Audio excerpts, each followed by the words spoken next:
Radio Arte presenta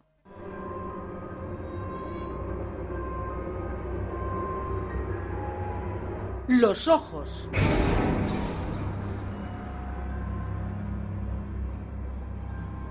Original de Edith Wharton. Con Juan Miguel Díez, Alfonso Miró, Carlos Tomás, Mercedes Sabaté y Raúl Álvarez. Dirección Juan José Moscoso. Es una producción de Radio Arte para Luces en la Oscuridad.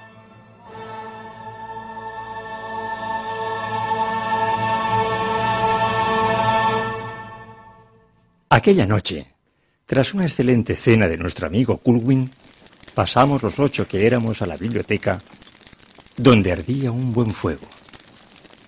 Teníamos el ánimo bien dispuesto para contar historias de fantasmas. A todos nos sorprendió descubrir que casi podíamos reunir una lista de impresiones sobrenaturales, ya que ninguno de nosotros, salvo Murshar y el joven Phil Frenham, solía enviar su alma a lo invisible.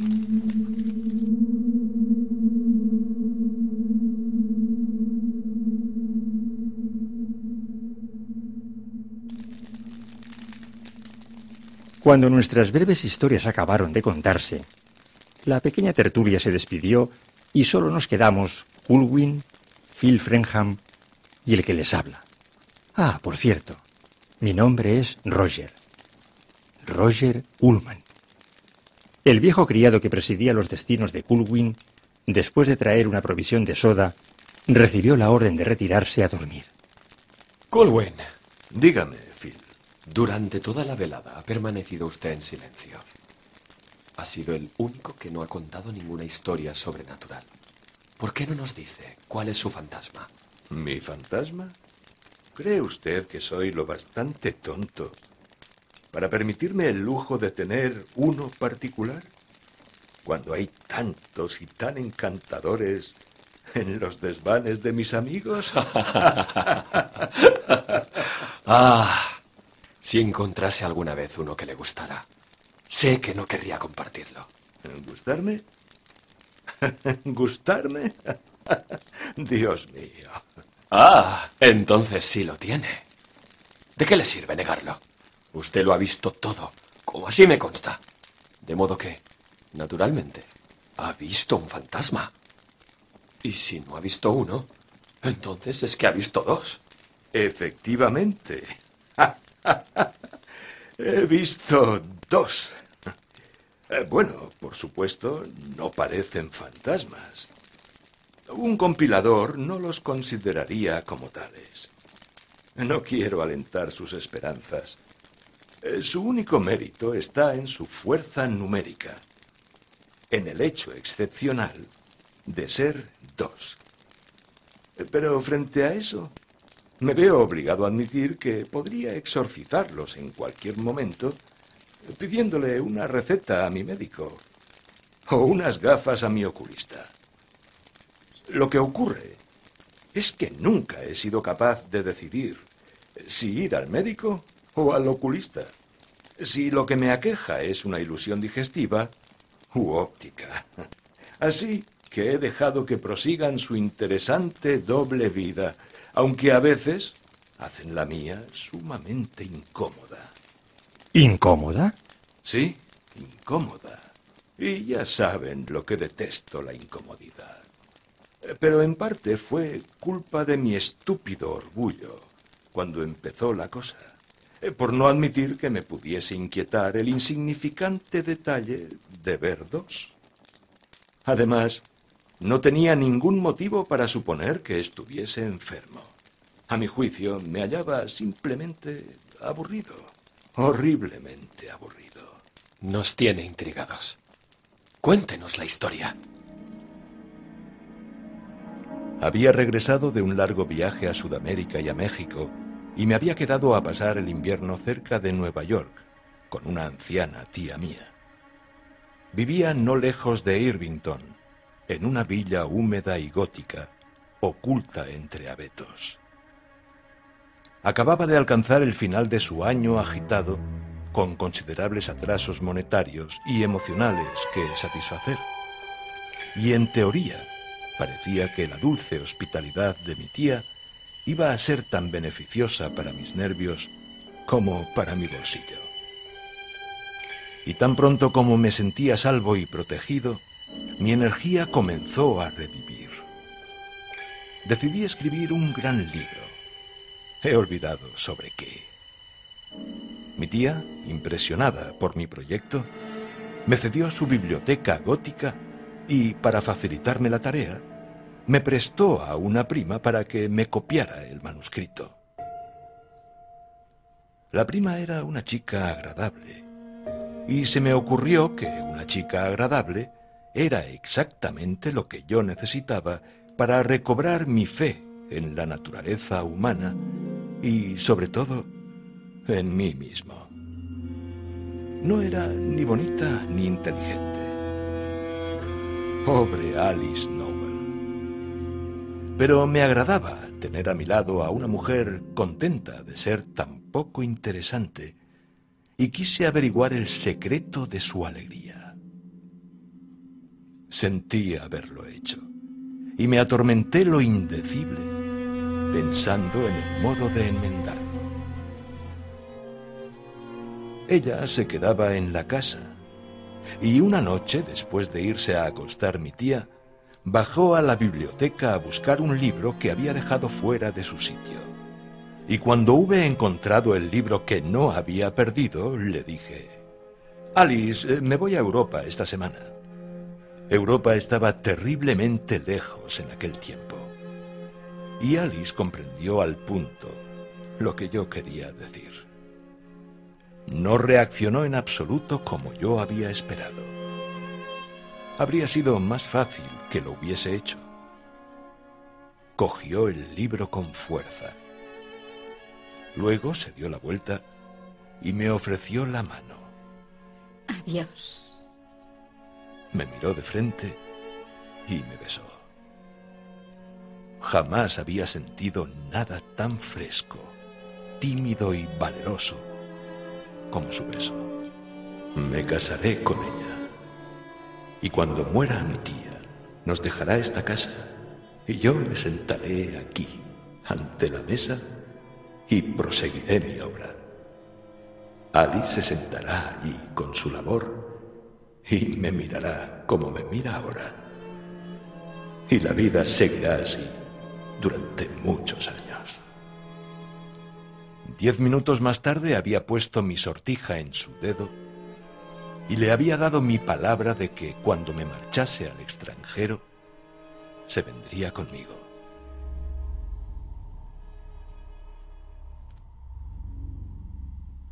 Se preguntarán por qué me extiendo en este incidente. Es porque la noche en que ocurrió fue la misma en que tuve por primera vez la extraña visión de las que les he hablado. Me fui a acostar bastante deprimido, ya que me sentía agobiado por el peso de la primera buena acción que había hecho en mi vida de manera consciente.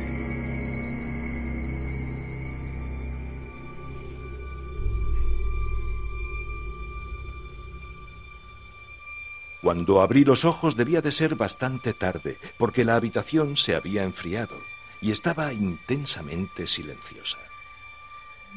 Me despertó una rara sensación que todos conocemos, la de que había algo en la habitación que no estaba cuando me dormí. Me incorporé y escruté en la oscuridad. La habitación estaba absolutamente en tinieblas, y al principio no vi nada. Pero poco a poco, un vago resplandor a los pies de la cama se fue convirtiendo en 2 ojos que me miraban fijamente. No distinguía el rostro al que pertenecían, pero mientras los miraba, se fueron volviendo cada vez más distintos. Tenían luz propia. En lugar de saltar de la cama y abalanzarme sobre la figura invisible dueña de aquellos ojos, me quedé quieto. Eran los peores ojos que había visto nunca. Unos ojos de hombre. ¿Pero de qué, hombre?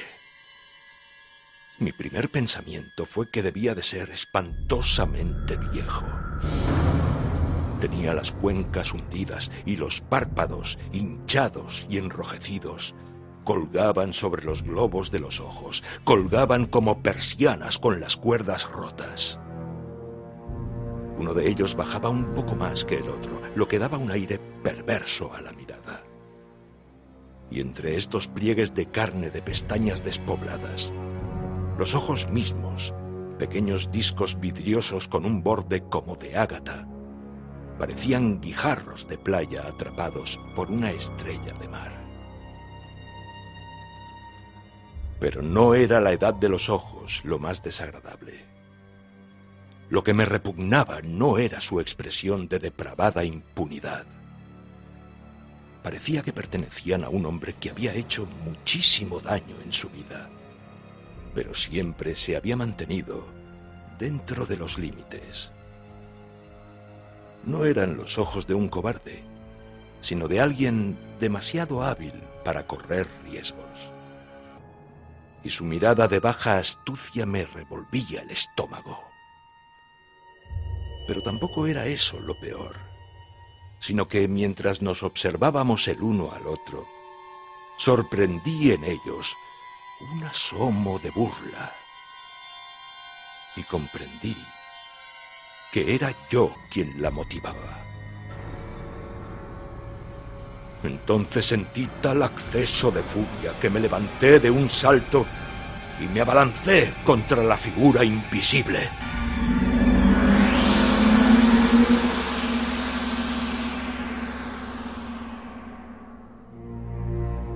Pero allí no había ninguna figura, y mis puños golpearon el vacío. Avergonzado y frío, busqué a tientas un fósforo y encendí las velas. La habitación estaba como de costumbre, así que regresé a la cama y apagué las llamas de un soplo. En cuanto la habitación quedó a oscuras, volvieron a surgir los ojos. Esta vez traté de explicar el fenómeno con principios científicos. Al principio pensé que la ilusión podía deberse al resplandor de los últimos rescoldos de la chimenea. Pero la chimenea estaba al otro extremo de mi cama y situada de tal manera que el fuego no podía reflejarse en el espejo del tocador, que era el único que había en la habitación. Luego se me ocurrió que podía deberse al reflejo de las brasas en alguna pieza de madera barnizada o de metal. Y aunque no conseguí descubrir ningún objeto de ese género en mi campo visual, me levanté otra vez. Fui a tientas hasta el hogar y cubrí lo que quedaba de fuego. Pero tan pronto como estuve de nuevo en la cama, volvieron a surgir los ojos a los pies. Se trataba de una alucinación. Entonces la cosa era evidente. Pero el hecho de que no se debiesen a una ilusión externa no los hacía más soportables. Porque si era una proyección de mi conciencia, ¿qué diantre pasaba con ese órgano? Yo había ahondado lo bastante en el misterio de los estados psicopatológicos para hacerme una idea de las circunstancias en que una mente inquieta podía quedar expuesta a semejante admonición nocturna. Pero no encajaban con mi presente caso. Jamás me había sentido más normal, física y mentalmente. Y el único hecho excepcional de mi situación, haber asegurado la felicidad de una joven agradable, no parecía que fuese como para invocar espíritus impuros alrededor de mi almohada. Pero allí estaban aquellos ojos, mirándome aún. Cerré los ojos e intenté evocar la imagen de los de Alice Nowell. No eran unos ojos extraordinarios, pero eran sanos como el agua fresca. Y de haber tenido más imaginación, o más largas las pestañas, su expresión habría sido interesante. En cambio, así no eran muy eficaces.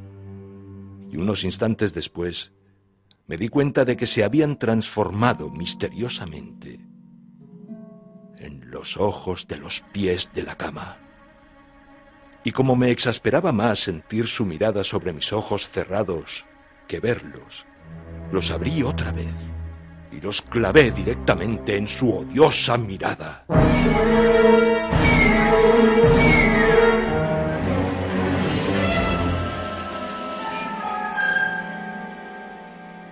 Así me pasé toda la noche.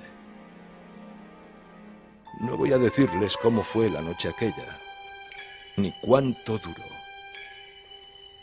¿Han estado alguna vez en la cama, irremediablemente desvelados, y han intentado mantener los ojos cerrados sabiendo que si los abrían, verían algo que temían o les desagradaba? Parece fácil, pero es endemoniadamente difícil. Yo sabía ya lo que era sufrir horas de nerviosismo, horas de sentir el viento del peligro en la nuca, pero nunca había experimentado esta clase de tensión. No es que los ojos fueran espantosos, no tenían la majestad de los poderes de las tinieblas, pero producían, ¿cómo diría?, un efecto físico equivalente a un olor nauseabundo. Su mirada dejaba una mancha como la de un caracol. No sé qué efecto intentaban producir en mí. Lo que sí consiguieron fue que ordenara mi equipaje y me fuese al pueblo a la mañana siguiente. Dejé una nota a mi tía explicándole que me sentía mal y que había ido a ver al médico. Y de hecho, me sentía tremendamente mal. Pero cuando llegué al pueblo, no fui a ver al médico. Fui a casa de un amigo mío, me arrojé sobre la cama y dormí 10 horas gloriosas.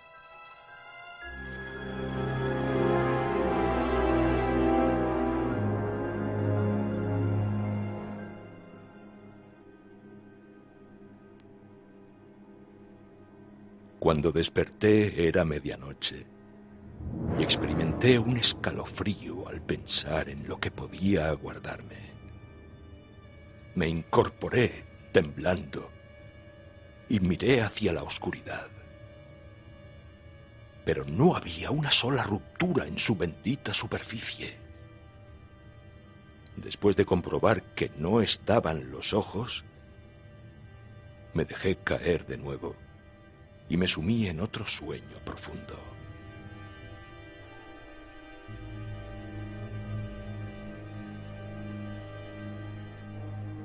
No le había dejado ninguna nota a Alice cuando huí, porque tenía intención de regresar a la mañana siguiente. Pero a la mañana siguiente estaba demasiado agotado para moverme. A medida que transcurría el día, mi cansancio fue en aumento. El efecto de los ojos parecía ser acumulativo, y la posibilidad de verlos otra vez se me hacía insufrible. Durante 2 días luché contra mi miedo, y a la tercera noche hice acopio de mi valor y decidí regresar al día siguiente. Pero me desperté a medianoche y allí estaban los ojos.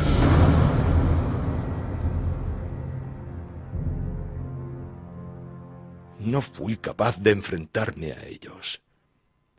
Y en vez de regresar a casa de mi tía, embarqué en el primer vapor que zarpaba para Inglaterra.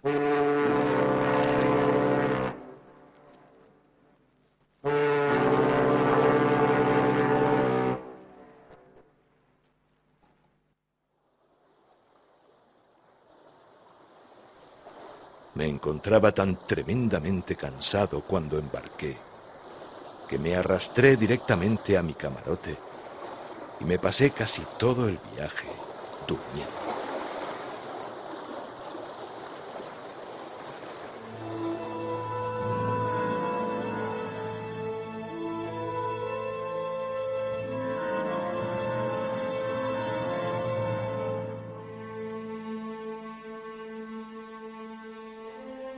Pasé un año en el extranjero y me quedé otro más.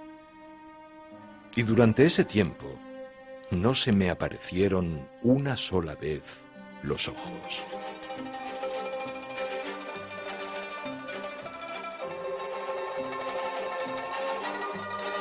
Al segundo año me instalé en Roma, donde me proponía escribir otro gran libro. Y esto fue el pretexto para alquilar un soleado apartamento en la Piazza di Spagna y fisgar por el foro.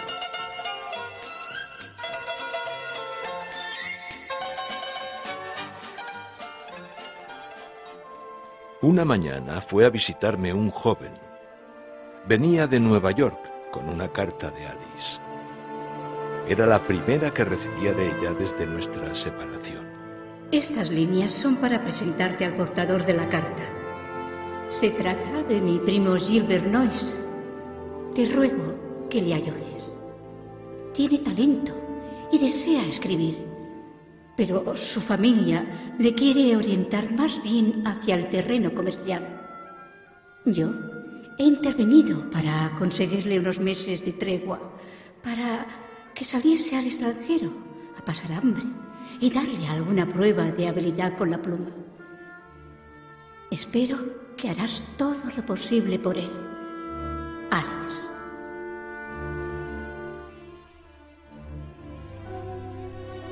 La verdad es que Gilbert Noyes no había nacido para ser escritor, pero era un joven tan encantador, alegre y simpático que durante los primeros meses creí sinceramente que tenía posibilidades para escribir.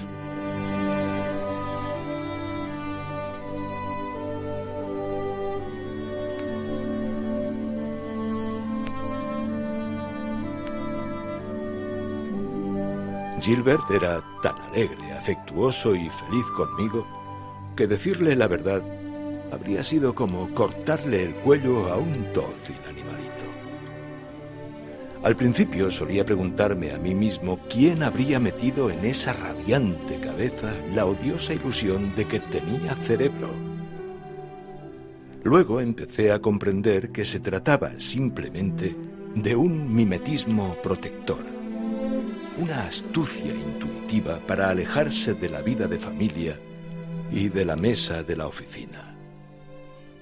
No es que Gilbert no creyese en sí mismo.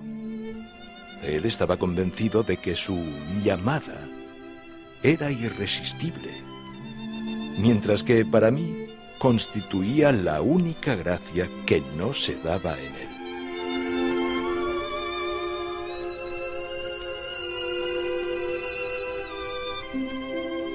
Confieso que jamás me sentí más miserable que el día en que resolví hablar claro a Gilbert.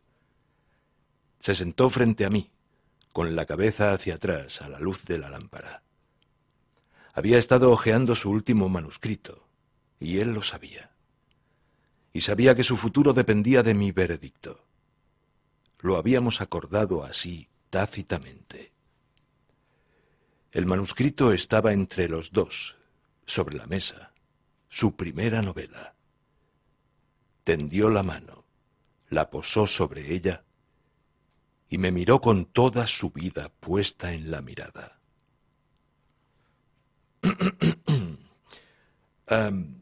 El hecho es, mi querido Gilbert... Sí, sé lo que me vas a decir, que no valgo como escritor.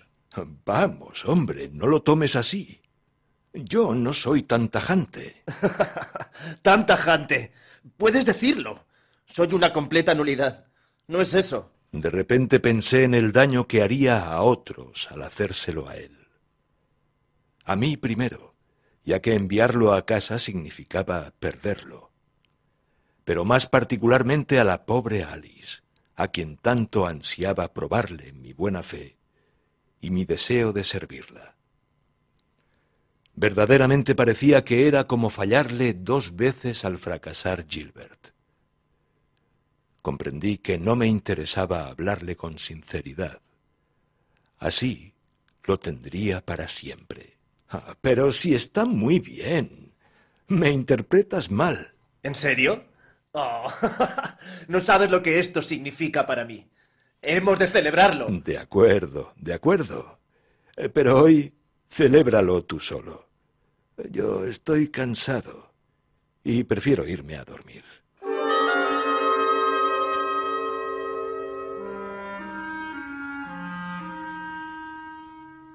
Después de acostarme, estuve largo rato sonriéndome ante el recuerdo de sus ojos. Unos venturosos ojos. Y me dormí.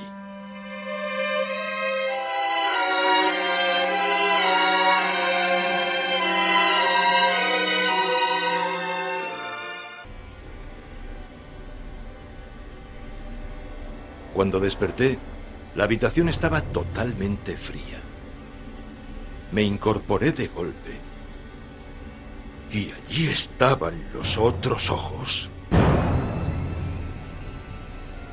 Hacía 3 años que no los había visto. No eran tan malvados como antes, sino peores. Allí estaban, suspendidos en la oscuridad, con sus hinchados párpados colgando sobre los pequeños globos aguanosos que giraban flácidos en sus órbitas, con una bola de carne formando una sombra fangosa debajo.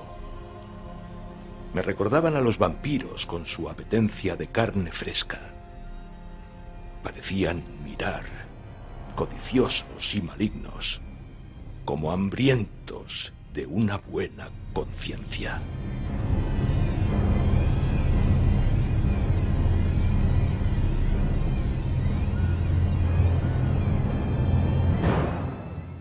Durante 1 mes, siguieron viniendo noche tras noche a reclamar un bocado de mi conciencia.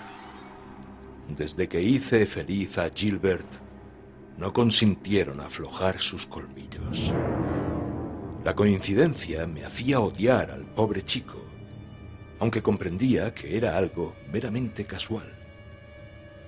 Le di muchas vueltas a esto, pero no conseguí encontrar explicación alguna, a no ser la posible asociación con Alice Nowell. Pero el caso es que desde el momento en que la abandoné, me habían dejado en paz. De manera que difícilmente podían ser emisarios de la mujer despreciada. Aunque habría podido imaginar a la pobre Alice encomendando a tales espíritus que la vengasen. Esto me dio que pensar, y empecé a preguntarme si me dejarían tranquilo si abandonaba a Gilbert. Pero el muchacho era demasiado bueno para sacrificarlo a tales demonios. Así que no llegué a averiguar nunca qué pretendían. Pero los ojos, ¿cuánto tiempo los estuvo viendo? ¿Cuánto tiempo? Pues durante todo aquel invierno de manera intermitente. Fue infernal. Nunca llegué a acostumbrarme. Cada vez me sentía más enfermo. Phil Frenham, que no había cesado de mirar fijamente a Culwin durante todo el relato con un brazo apoyado en la mesa que tenía detrás, cambió de postura y al hacerlo, su codo chocó con un pequeño espejo con marco de bronce que había en la mesa. Se volvió y lo cambió ligeramente de ángulo. Luego adoptó otra vez la postura de antes y con los ojos absortos en el rostro de Culwin. Y dígame, Culwin, ¿nunca intentó sacrificar a Noyes? No. La verdad es que no tuve necesidad. Lo hizo él por mí. Pobre muchacho. ¿Por usted? ¿Qué quiere decir? Me cansaba. Cansaba a todo el mundo, pues tenía una elocuencia en la palabra admirable, pero su palabrería era lamentable. La pregonaba de un lado a otro de la plaza, hasta que se convirtió en algo digno de temer. Traté de apartarle de escribir, siempre con mucha suavidad, empujándole entre personas agradables, dándole una posibilidad de percibir, de llegar a cobrar conciencia de lo que realmente podía dar de sí. Yo había previsto esta solución desde el principio. Me convencí de que, con una pequeña ayuda, podría arreglárselas 2 años más. Entretanto, seguro que se casaría. Lo veía casado con una viuda, más bien mayor, con una buena cocinera y una casa bien dirigida. De hecho, yo le tenía echado el ojo a una viuda e hice lo que pude por ayudar a la transición. Le presté dinero para aliviar su conciencia y le presenté mujeres bonitas que le hiciesen olvidar su empeño. Pero nada de eso valió. No tenía más que una idea en la cabeza. Quería el laurel y no la rosa. Y siguió limando su prosa insípida hasta desparramarla a lo largo de sabe Dios cuántos centenares de páginas. De vez en cuando enviaba una tanda a un editor que, por supuesto, se la devolvía invariablemente. Me acusó de haberle engañado y de no sé qué más. Entonces me enfadé y le dije que era él quien se había engañado a sí mismo y que yo había hecho lo posible por ayudarle. Esa era mi única defensa, si bien lo había hecho por su prima, no por él. Se me ha terminado el plazo y el dinero también. ¿Qué crees que sería lo mejor que hiciese? Creo que lo mejor sería que no te portases como un asno. ¿Qué quieres decir con eso de portarme como un asno? Llegó esta carta. Es una oferta que te hace la señora Ellinger para que seas su secretario, con un sueldo de $5,000. No debes rechazarla. Puede que signifique mucho para ti. ¡Ah! Sé de sobra lo que significa. ¿Y cuál es tu respuesta, si puede saberse? Entonces, ¿crees de veras que mi material no es bueno? Yo estaba cansado y exasperado y me reí. No voy a defender mi risa. Fue de mal gusto. Pero debo alegar que el muchacho era estúpido y que yo había hecho lo posible por ayudarle. Esa tarde salí para Frascati, donde había quedado con unos amigos. Me alegraba de poder escapar de Gilbert, y de igual manera, como me enteré esa noche, escapé también de los ojos.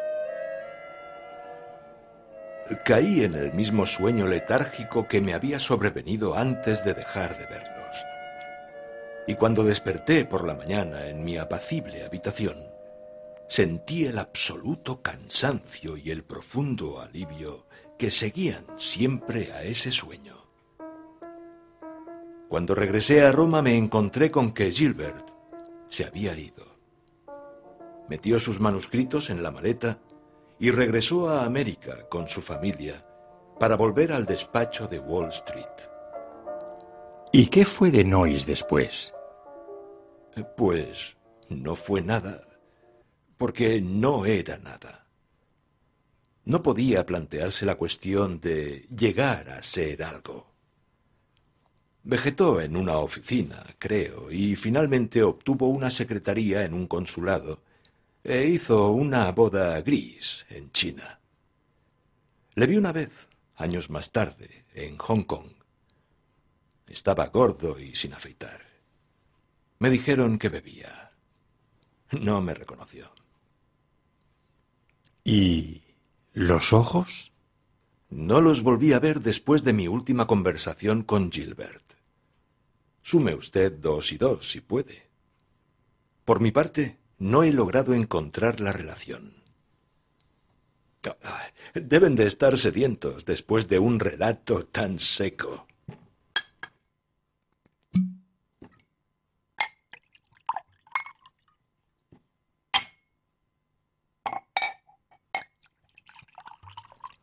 Tome, Phil. Frenham no contestó al hospitalario requerimiento de su anfitrión. Siguió sin moverse. Pero cuando Culwin dio un paso hacia él, se miraron largamente a los ojos. Tras lo que el joven, volviéndose de pronto, arrojó los brazos sobre la mesa que tenía detrás y hundió el rostro en ellos. Phil, ¿qué diantres le ocurre? ¿Le han asustado los ojos a usted también? Mi querido muchacho, mi querido compañero, jamás había recibido tal tributo a mi habilidad literaria, jamás. Vamos, anímese, Phil. Hace años que no los he visto. Al parecer, no he hecho nada últimamente malo para evocarlos desde el caos. A menos que mi presente evocación haya hecho que los vea usted. Eso sería aún peor. Oh, pero, Phil, muchacho, ¿qué ocurre? ¿Por qué no me contesta? ¿Ha visto los ojos? El rostro de Frenham estaba aún oculto, y desde donde yo me encontraba, detrás de Culwin, vi que éste, como en rechazo a esta inexplicable actitud, se apartó lentamente de su amigo. Al hacerlo, la luz de la lámpara de la mesa dio de lleno en su rostro congestionado y capté su imagen en el espejo que Frenham tenía detrás. Culwin la vio también. Se detuvo, encarado con el espejo, como si no reconociese como suyo el rostro reflejado en él. Pero, mientras miraba, su expresión cambió gradualmente y durante un apreciable espacio de tiempo, él y la imagen se contemplaron con una especie de odio creciente. Luego, Culwin dio un paso atrás. Frenham, con el rostro aún oculto, no se movió.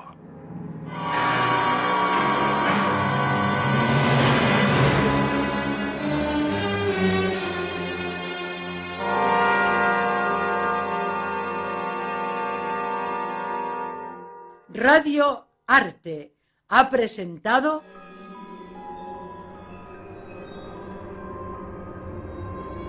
Los ojos. original de Edith Wharton.